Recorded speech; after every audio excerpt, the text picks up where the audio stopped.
చెప్పు అసలు ఏం జరిగింది నవీన్? ఫస్ట్ ఇట్లా ఇక్కడ ఇక్కడ పెట్టినాం ఫస్ట్ కాడికి స్టేట్గా పెట్టినాం. ఇప్పుడు ఇట్లా ఇటు జరిగింది కొంత అక్కడ అక్కడనేమో పొక్క ఉంది. ఆ పొక్క అది చేతి పెడితే అటే పోతుంది. ఇది మరి ఏమైంది, ఇది ఎవరు చేసారు? మేము ఇప్పుడు వచ్చి చూసినాం, నిన్న మొన్న రాలేదు. చేతు పెడితే మొత్తం చేతి ఇక్కడ అందుకే వెళ్ళిపోతుంది. చేతు ఇక ఎంత పెడితే అంత లోపలికి వెళ్ళిపోతుంది. ఇంకా లోపలికి పోతుంది, అది మొత్తం లోపలికి వెళ్ళిపోతుంది చేతు. ఇది పొక్క అంటే ఈ సమాధి ఇప్పుడు మీరు అంటే ఈ బొంద అనేది మీరు పెట్టిన స్థలంలో లేదు. లేదు, జరిగింది ఇక్కడ సైడ్ జరిగింది. లెఫ్ట్ సైడ్ లో మొత్తం జరిగిపోయింది బొంద. మేము పెట్టింది రైట్ సైడ్ లో అయితే జరిగింది లెఫ్ట్ సైడ్ లో మొత్తం. కడిలో దానికి దీనికి స్ట్రేట్ గా లేనే లేదు బొంద.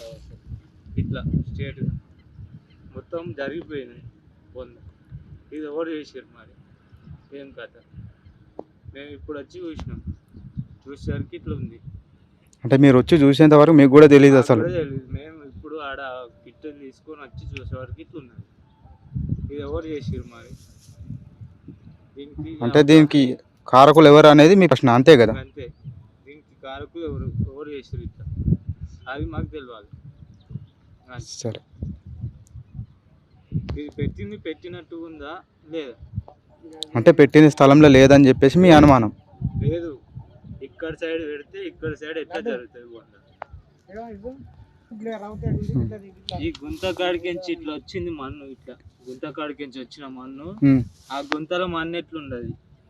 అంటే ఇక్కడ అంటే ఇక్కడ నుంచి వెళ్ళి పెట్టినాం. ఇక అన్నం కూడా చూడండి, అన్నం ఇక్కడ గుంత ఇక్కడ నుంచి అక్కడ గుంత వరకు ఆడికించి. అంటే పెట్టిన స్థలంలో లేకుండా ఎవరైనా తోడినట్టు మీకు ఏమైనా అనుమానం ఉందా?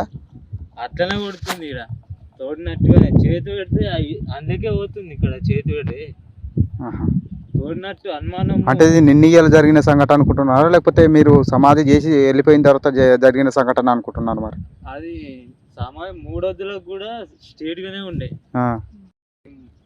ఎందుకు చాయ్ కళ్ళు పోసి కన్నా నేను వచ్చినప్పుడు కూడా స్ట్రేట్ గానే ఉండే. ఈ 3 రోజులు అయిపోయిన తెల్లారి నుంచే ఈరోజు చూస్తే ఇట్లా అయింది ఈ బొంద.